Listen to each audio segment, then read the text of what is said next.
when he touched the ball, things were happening. But as far as running for almost 20 minutes, the next game might be 30 minutes, you know. Done for his joint. What can you say that this is his impact? So it looks like he has been able to get his voice. Transit TV, welcome back to the show. Welcome back to the Football Show. We are back again today after a couple of games in the EPL.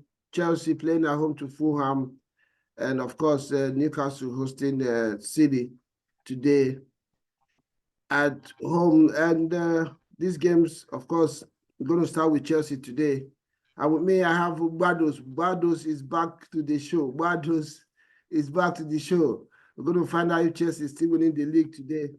Of course, my man Ubum is here as well to dive into these games and pick out key elements and moments in this game. It was a very interesting one today against with City and the Newcastle.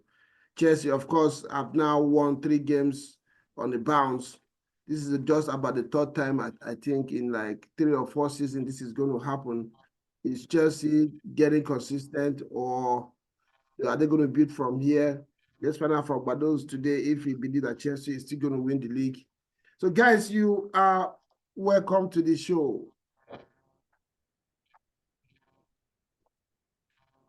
My pleasure to be here.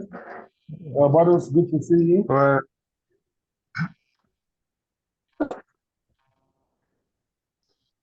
Good to see you, Osborne. Happy New Year, guys. It's been a while, man. And it's good to be back on Transit TV. Yes. Good to see you guys, man. Good to see you. It's been we took a break to try to do 1 or 2 things in the back end. I'm sure our viewers, from the feedback we are getting, our viewers are enjoying them. We are still working on it. The games keep coming thick and fast. We can't wait to fix all we need to do on the channel before we come back. So we had to cut it short. And as we work, our technicians are working in the background. We'll be bringing you the shows as the games come thick and fast. Today started with Chelsea playing at home to Fulham. We'll preview this game, if you guys remember, during the week. And there wasn't really much from what we discussed. You can see that we were not far from it. There wasn't much difference between Chelsea and the Fulham, as we could see before the game. And that proved to be so during this game today, though Chelsea managed to marginally win by 1-0, which is what is important. They grabbed the 3 points. And 3 points in the bag, and they're climbing up in the table. I know Bados is happy.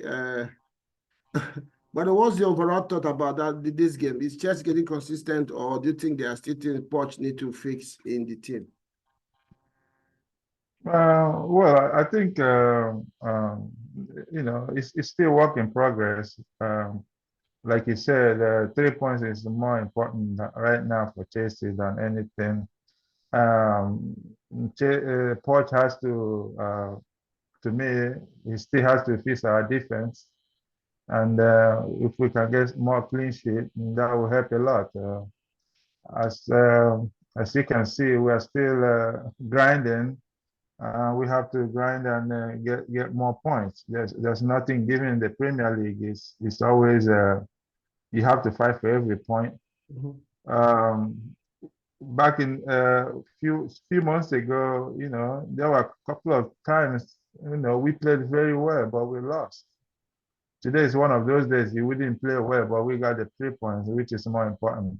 So I think we need that. We need to climb the table, and that's what we're doing right now. Yeah, I hear you. Well, of course, that's what the fact is. Ubum, I was watching that game today. I'm looking at Enzo, Caicedo, Gallagher. For me, it looks like 3 players with the same attributes playing in that midfield. It kind of, I'm going to think that it's one of the reasons why Chelsea is not very vibrant or systematic going forward, because both of all these 3 guys almost do the same thing. They just break play.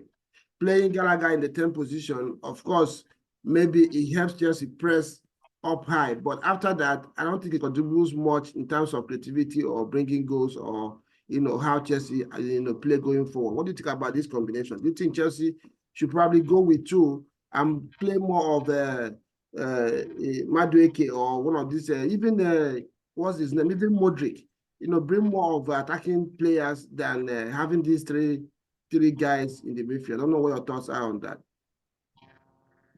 Well, I do agree that three of them play alike in terms of being a bit flatter than than the team needs. They probably need someone. I think Enzo is supposed to be the person that steps forward and tries to make more forward passes and tries to influence things in the final third more.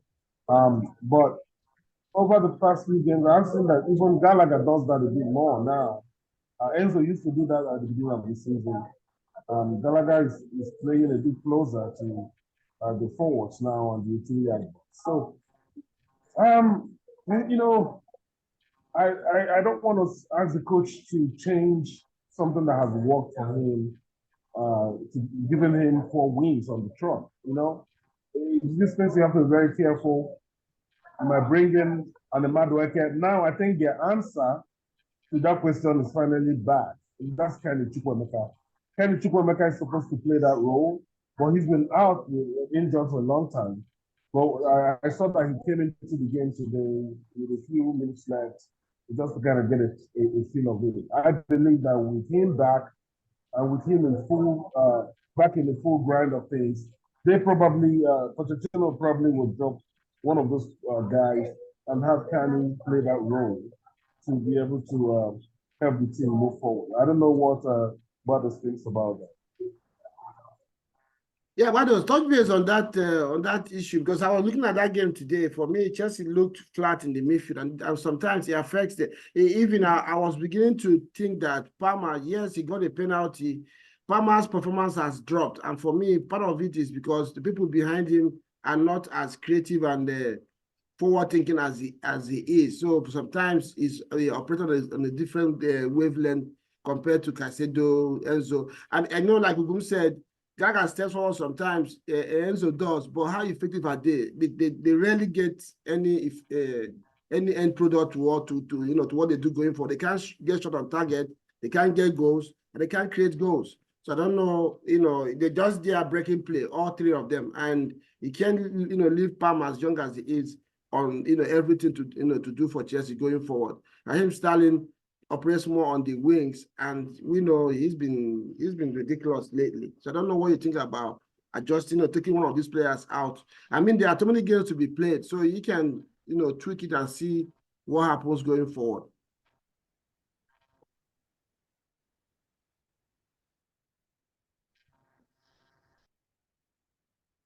Yeah, yeah. I mean, we have Chukwuemeka coming back. He will play that role. He started playing that role before he got injured in the beginning of the season.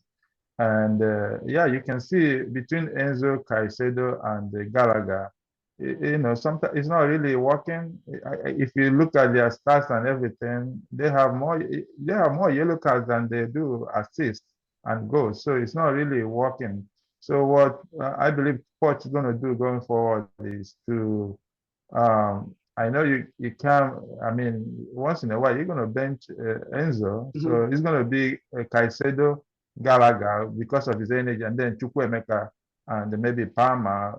They can alternate at some time. I'm glad to see Chukwuemeka back because he's really good too on the ball. And yeah, so our midfield right now, I guess one of the problems we have is everybody is anxious right now. We need the points.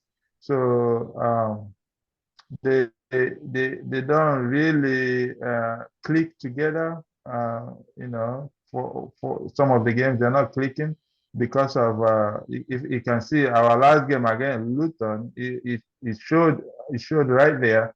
We nearly ran out of the pitch by those guys. So the midfield right now is not gelling, but I believe as our guys are coming back, it's glad to see Chukwuemeka back. Glad to see Chiwo back. I can tell you today, I saw one of the best changes that Poch did. He hasn't done that kind of thing before in a long time. Bringing in Chiwe to do play as a wing back. You can see what he can do, defensively and offensively. because going forward, games,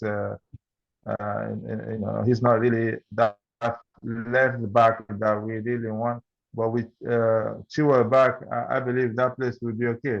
But yeah, like Osborne said, midfield is not really clicking, and Chukwemeka and Palmer should be able to going forward should be able to alternate, and I mean he can play both of them some games, but yeah, he has to work on that.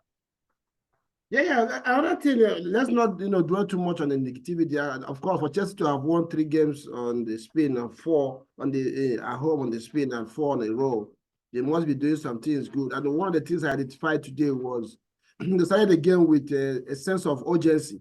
You could see that the players were ready and were serious and willing to fight for the points, which probably looks like what at least one of the things that I remember 3 episodes ago.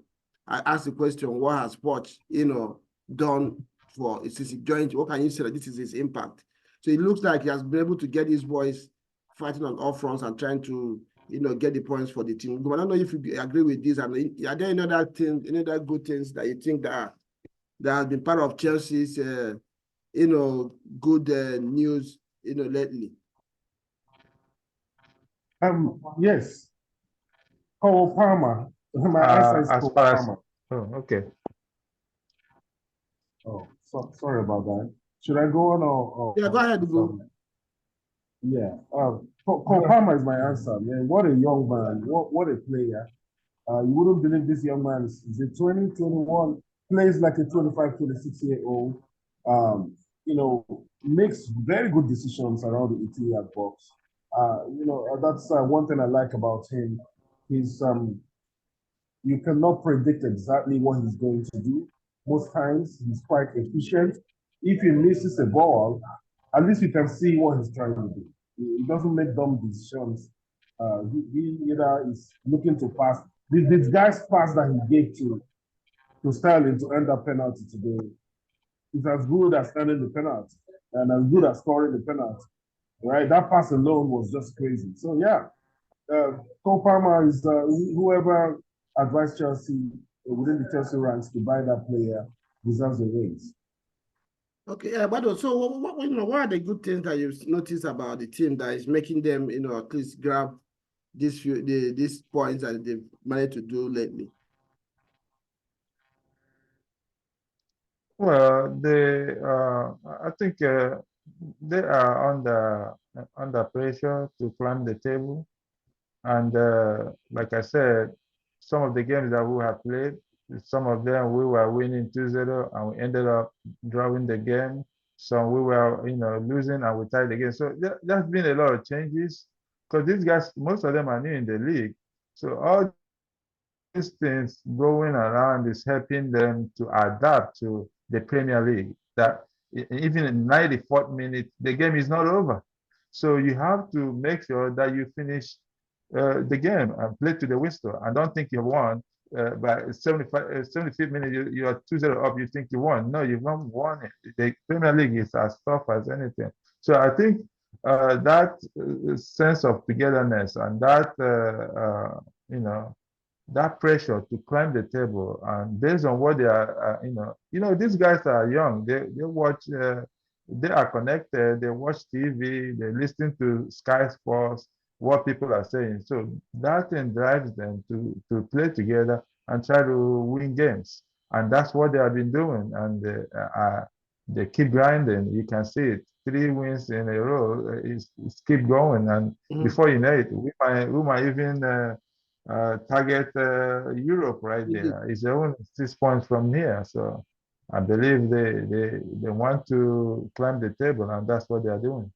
So let me stay with you right there, Bado. So what do you think, is there anything that Poch needs to do to sustain this or, tweak or bring out to the team to, help Chelsea sustain what's going on now or probably even improve on it? He has to continue with the formation. He shouldn't be making some changes. Like in every game, he seems to be changing personnel. He seems to be changing everybody. So you have to stick to your 11, and then from there you can make substitutions. Against Middlesbrough, he just played Palmer as a false nine, which doesn't make sense to me. So sometimes some of his substitutions are not good, but if he continues to play, week in, week out, you know what you're gonna get. You play your 11, and then you can make changes.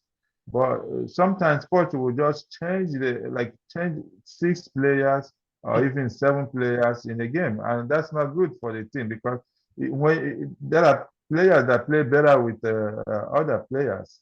So he has to continue and then work on the defense and work on set pieces. Chelsea has been conceding goal through set piece. He should work on those things and work on our defense. And should know that Cowell is not a left back. I believe Chilwell is back, and he shouldn't be playing Cowell on that side. He's costing us games, and we've seen it against Luton. We've seen it against Middlesbrough. He should, consider playing Cowell where maybe a centre back or something. Okay, but before we round up, is there anything you think Poch needs to, bring into the way Chelsea is playing right now to sustain this winning streak that they have, or even improve on it? It would be that kind of Chukwuemeka bringing in that person that will help them become even more dangerous in the final third. I think the defensive they're holding up pretty well. I hear about this as far as Conway is concerned, playing at left back. Although I think he's been doing a decent job. Yeah, he's not a specialist left back, and there's more to be done. But yeah, probably get an attacking midfielder there and maybe push Conway more into the middle and play so well at the left back. It's going to help the team a lot move forward. Okay, yeah. So rounding up, Bados, is there anything? What's your call? What call are you making for Chelsea based on what's going on right now? Do you think Chelsea is going to make Europe or make top 4, or are you going to go back to your prediction that they're going to win the league? Well, it's obvious we're not going to win it, but you see, we can target Europe there. We're only 6 points away from Europe. So I believe our next few games are very important. We have to win those games. I think when we come back, it will be our way to Liverpool. It's not going to be easy, for against Liverpool, but I believe we can win. We can still win that game. But we're not far from Europe. At least we have to grind it out. So Chelsea fans can dream Europe now for their season. Of course, we still have a lot of games to be played. So I believe one of them is Arsenal. We still have them, so we can take those 3 points from Arsenal, Liverpool, and I believe we can make Europe if we can do that. Okay. Go ahead. Someone said today that if Chelsea win their next 3 games, Arsenal lose their next 3 games, Chelsea will overtake Arsenal. So yeah, it is what it is. There's always there are always those ifs in football, and they are possible though. Yeah. I mean, dreams come true, So, and we have one game with Arsenal, and that will be in March. So we can, we can win that game, and if we can overtake Arsenal, that would be a great thing for Chelsea.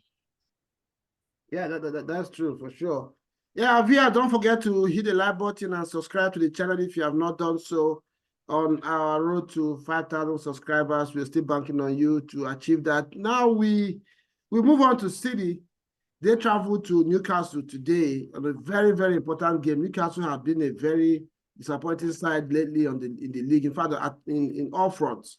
And I remember when we were previewing these games, we're calling out Eddie Howe needing to do something, otherwise he probably he's going to lose his job because he's really looking back for Newcastle now. And that was compounded today by City. Newcastle have proved to be a team without any serious identity, and that happened today as well. They managed to get in front. They were leading City. City came back. They went back in front, and 10 minutes into the game, they couldn't hold forth.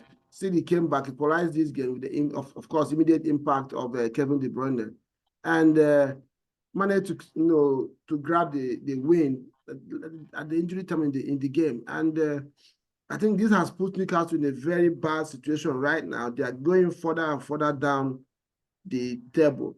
Right now, they stand in the 10th position. They've gone to where Chelsea used to be, 29 points, which is about almost 14 or 16 points off of the league leaders, making it very impossible or looking very impossible for them to make top four, talkers of winning the league. And this is a team that, based on what they did last season, many we are thinking that they're going to have a title challenge this season.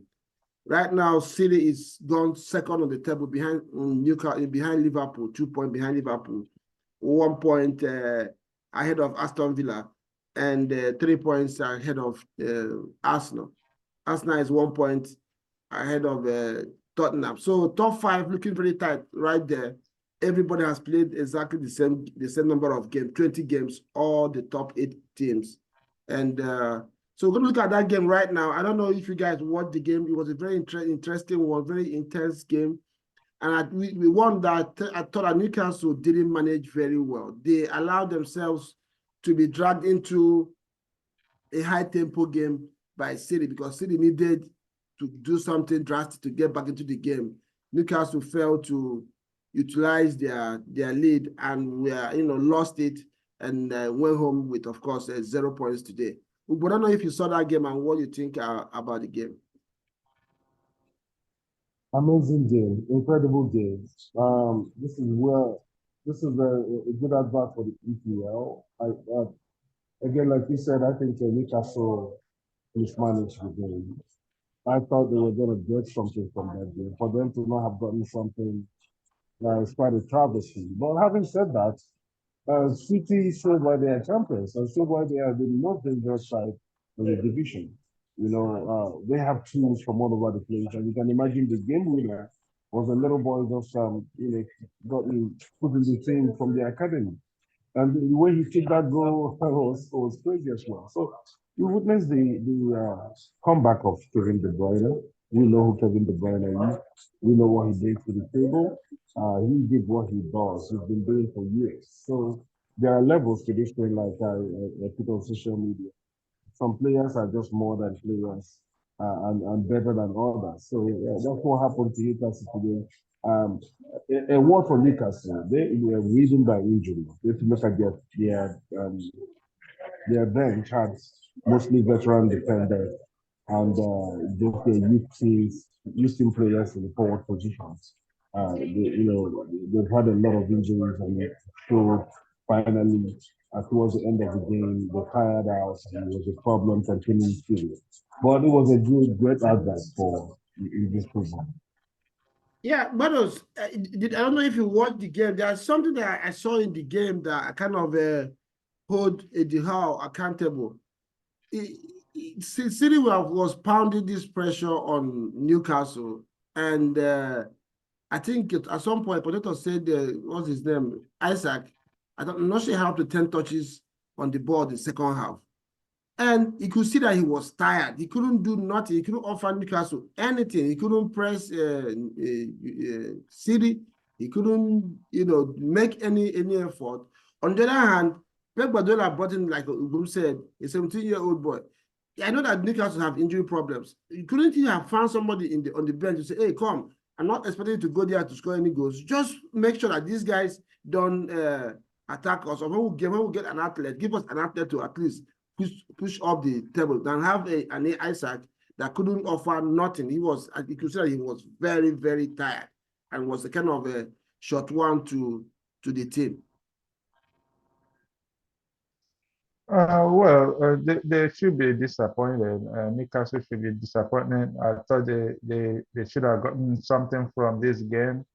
But the problem is, I mean, Ugun said, injuries, and when they beat Chelsea there, they had a lot of injuries too.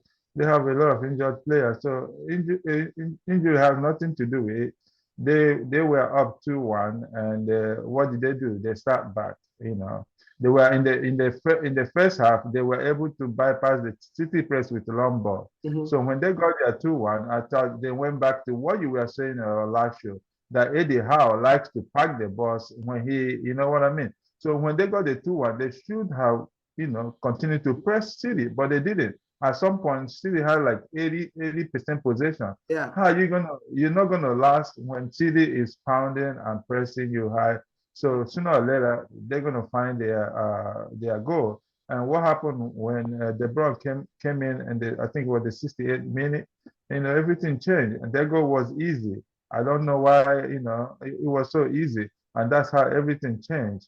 But as far as uh, injuries, a lot, play, teams have had their injuries. It's not an excuse. Manchester United, Arsenal, Chelsea, everyone. So it's not about injuries. It's Yeah. just because they couldn't withstand the pressure. You were playing at home 2-1 up. You did everything right in the first half. In the second half, you decided to switch and pack the bus. You removed Anthony Gordon and brought in I think it was Lewis Hall. So Yeah. to be able to, to grab that point, but this is EPL. You're not sure All of the the points. win Exactly. Until you grab until it. you hear the until you hear it. So I think it's very unfortunate. I think they should have gotten something out of the game because of the way they played. Yeah. I put it on the desk of Eddie Howe because I don't even know if he does his homework sometimes. Because if you watch City this season, if they have lost it or drawn any game, his teams have had the confidence to go at them. City have struggled with teams who are willing to press them back as well. And like you said, they did that in the first half, got their goals, and we are on top. Worst case scenario, okay, City gets an equalizer and the game ends as a draw. But for you to go and then they packed the bus and couldn't pick players. Kevin De Bruyne was having a few behind the Newcastle midfield all the time. We're receiving the pass behind the midfield. You can imagine Pep even took out Silva and still managed to craft those two goals and won the game. I'm really beginning to question the Hall. He's a coach that I really liked, especially when he was in Bournemouth, but in, in Newcastle, I think he's struggling right now. I don't know if he's maybe sometimes these coaches when they want to sign a player they don't get it, they start to act funny. I don't know if he's not happy anymore in Newcastle or he just doesn't belong at the level Newcastle want to go right now. And I said it before. It's looking like a time has come when the Newcastle ownership might have to reconsider that position and probably look elsewhere because they can't. What they did last season, they need to build on it this season. And if they can't, it's going to be a disaster because everybody is getting better, everybody is improved, everybody getting stronger. If Newcastle don't make Europe next season, it's going to be very difficult for them to make it the other one because Chelsea is coming stronger. Arsenal is not going anywhere. Liverpool is rejuvenated. City, of course, is always going to be there. And Tottenham are getting better as well. So I don't know why Eddie Howe has regressed instead of improving the team. And for me, if I'm a Newcastle fan, it's going to be a thing of worry for me as a fan. Then let's look at this guy, KDB. We're not here in our preview. I know I was guilty of that, though there's still time to know. I wasn't really worried because when you go on a long-term injury layoff like that and come back, there's every chance that you're going to go back again for another 2 or 3 weeks. So being coming in today showed that it's very, very important to City. And maybe one of the reasons why they have been struggling all this while. Do you think that KDB can decide the league this season for City or even Arsenal and Liverpool? And do you expect him to stay fit from here going forward? Well, you can see when he came in. I think it was 68 minute.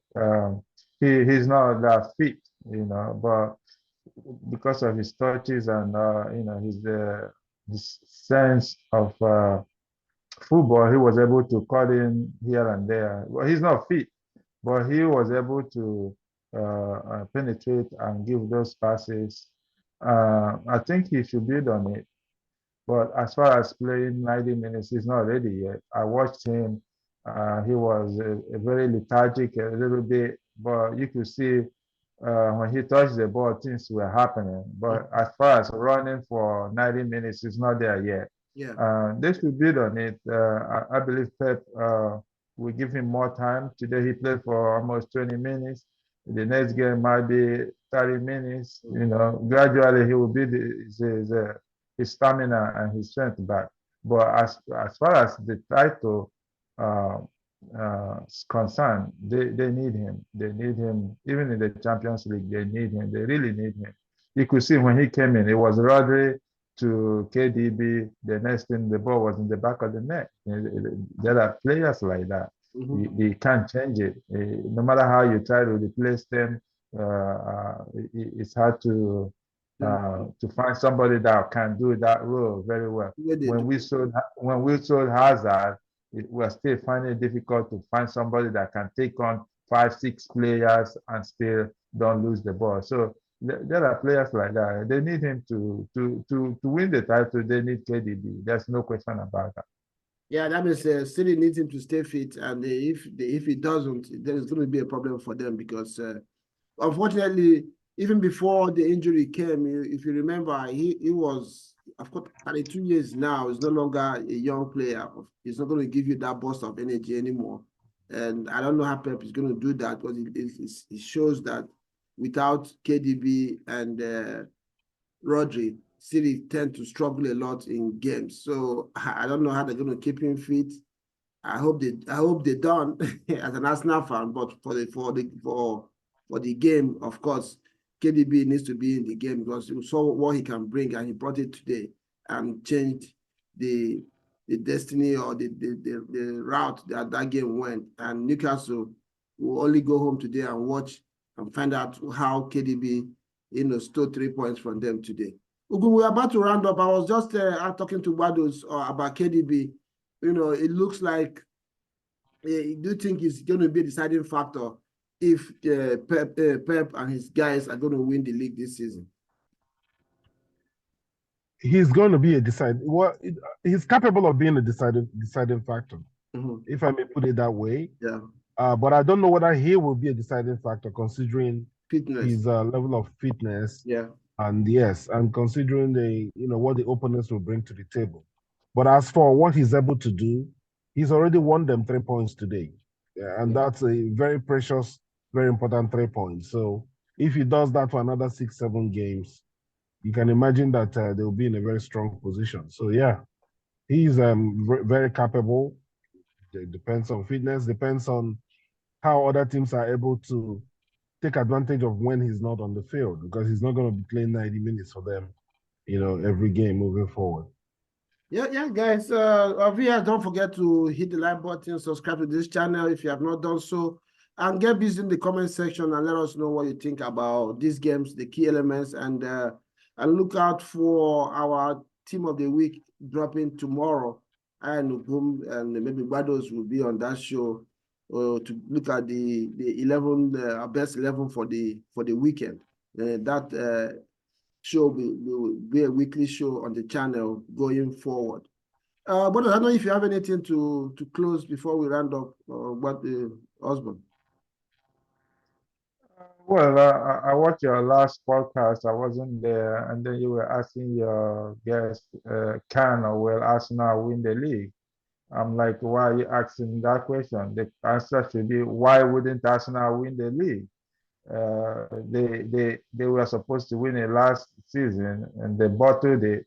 This season, they improved. They got Declan Rice, they gotten Raya, and they gotten Timber. So why all of a sudden you are asking people, can they win the league? The answer should be, why shouldn't Arsenal win the league? Because they gotten better. So when you ask questions like that, you have to ask the right question. Arsenal should be winning the league, and for them to be going from first position from the 25th of December to 4th in January shows that they are struggling. That should be the question there. Okay, yeah, I hear you. Of course, it's very obvious Arsenal is struggling. And if you remember, I also said on that episode that every season in EPL, everything goes through that purple patch of going like having a losing or non-winning streak. Sometimes you draw like 4 games or you lose 3. Everybody, it happens to almost every top team, every team in EPL every season. So that's their, as an Arsenal fan, I hope that that's the last that they're going to lose or drop in the next maybe the next 5-6 games. They have to go on a winning streak, otherwise the season is going to hang in the balance. City has gone through their City for 6 games. I think they won one or so at the time. When Rodri was not available.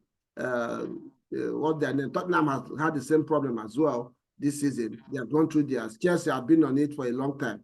It looks like they're coming out of it. So yeah, Arsenal, it's the same. They have gone to their own purple patch.